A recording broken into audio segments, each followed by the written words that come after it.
1943.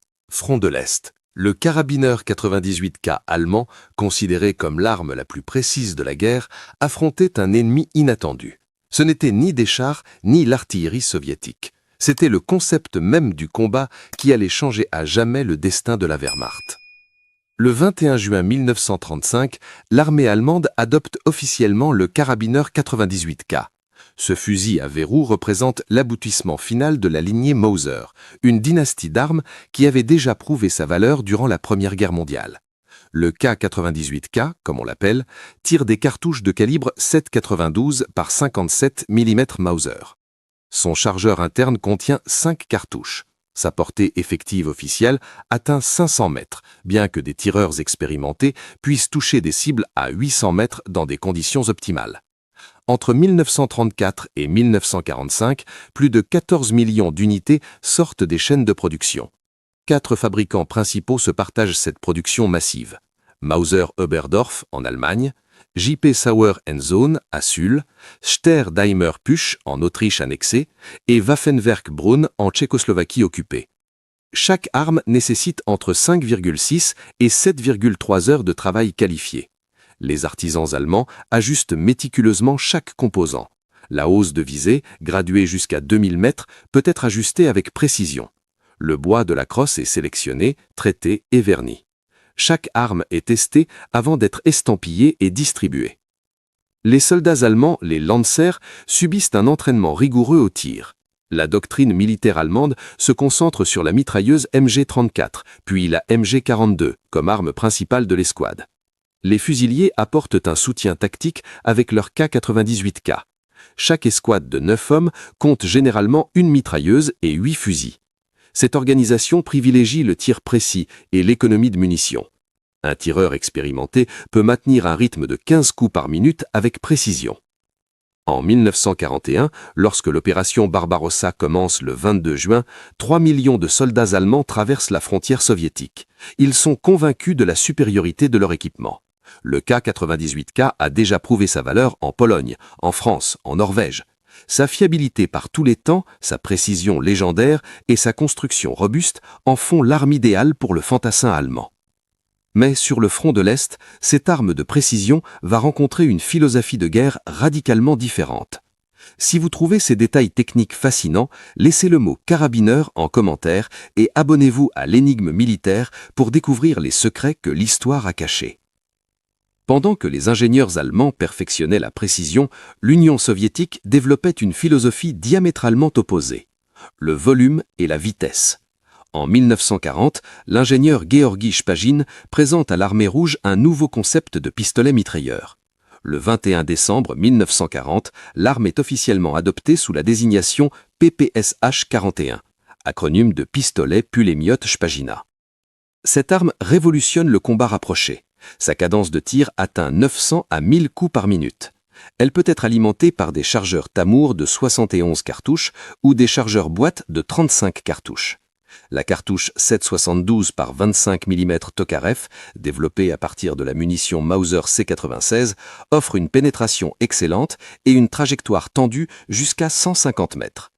Mais ce qui rend le PPSH-41 vraiment révolutionnaire, c'est sa méthode de fabrication. Contrairement au K98K, qui nécessite usinage précis et assemblage minutieux, le PPSH-41 utilise massivement le métal estampé. Son boîtier est fabriqué à partir de demi-coques de tôle soudée, le canon chromé est vissé dans le récepteur. La crosse de bois brut est fixée avec des boulons. Cette simplicité permet une production industrielle massive. En avril 1942, les usines soviétiques produisent 3000 PPSH-41 par jour. Chaque arme nécessite seulement 5,6 heures de travail, contre 7,3 heures pour un K98K. Les chiffres parlent eux-mêmes. Entre 1941 et 1945, l'Union soviétique fabrique plus de 6 millions de PPSH-41. Pour comparaison, pendant toute la durée de la guerre, l'Allemagne produit environ 14 millions de K98K pour équiper simultanément plusieurs fronts, Est, Ouest, Méditerranée et Balkans. Mais les soviétiques ne se contentent pas du PPSH-41. Ils continuent également la production massive du fusil Mosin-Nagant, 19,8 millions d'unités jusqu'en avril 1945. La doctrine soviétique évolue rapidement. Des escouades entières reçoivent des PPS H-41.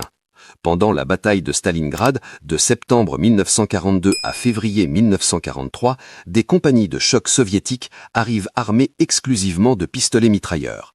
Dans les ruines de la ville, dans les usines dévastées, dans les tunnels et les caves, ces unités transforment le combat en déluge de feu.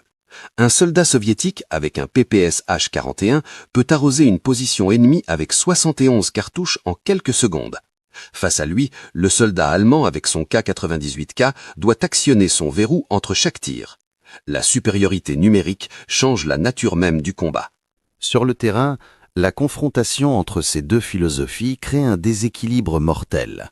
Dans les forêts denses de Biélorussie, dans les steppes ukrainiennes, dans les décombres des villes, la réalité du combat favorise systématiquement le volume de feu.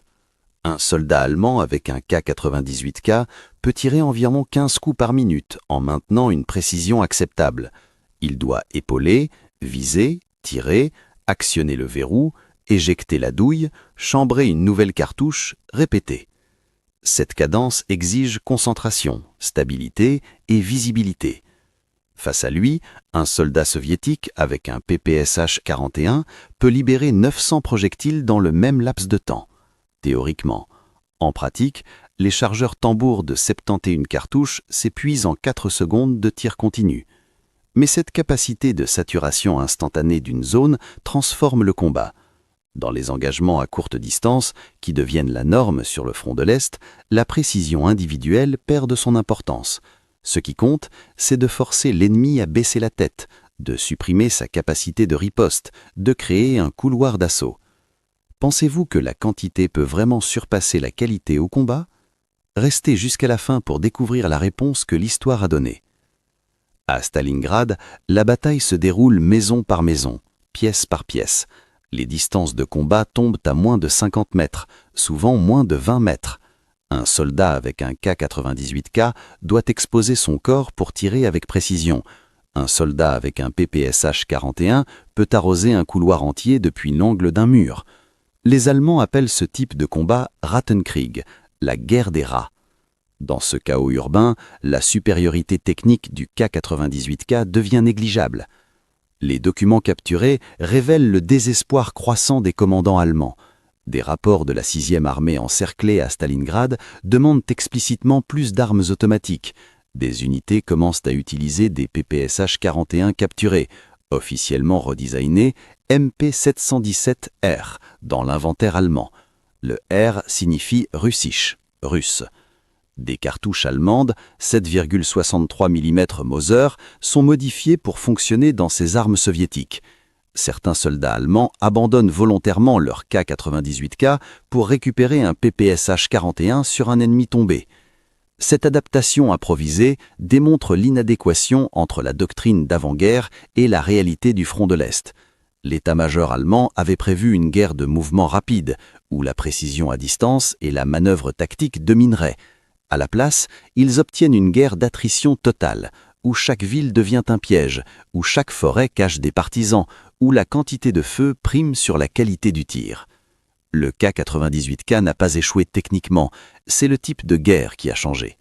La production industrielle révèle l'ampleur du problème allemand. Pendant toute la durée de la guerre, de 1939 à 1945, les usines du Reich produisent environ 14 millions de carabineurs 998K. Ce chiffre impressionnant cache une réalité plus complexe. L'Allemagne doit simultanément équiper ses forces sur tous les fronts.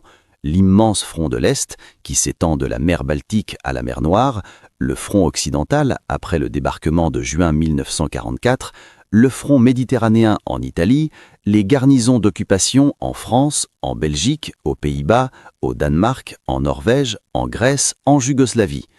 En comparaison, l'Union soviétique concentre sa production sur un seul front principal. Jusqu'en avril 1945, les usines soviétiques ont fabriqué 19,83 millions de fusils Mosin-Nagant. À cela s'ajoutent les 6 millions de PPSH-41. Au total, plus de 25 millions d'armes d'infanterie principale pour équiper l'armée rouge. Le rapport numérique penche clairement en faveur soviétique, même sans compter les carabines SVT-40 et autres modèles secondaires. Le temps de production devient un facteur stratégique. Un K98K nécessite 7,3 heures de travail qualifié. Chaque composant doit être usiné avec précision. Le canon rayé est forgé, percé, riflé selon des tolérances strictes. Le mécanisme de verrou comprend 9 pièces principales qui doivent s'emboîter parfaitement. La hausse de visée graduée exige ajustement précis. La crosse en bois de noisette ou de hêtre est sculptée, poncée, traitée avec plusieurs couches de vernis. Chaque fusil terminé subit des tests de fonction et de précision.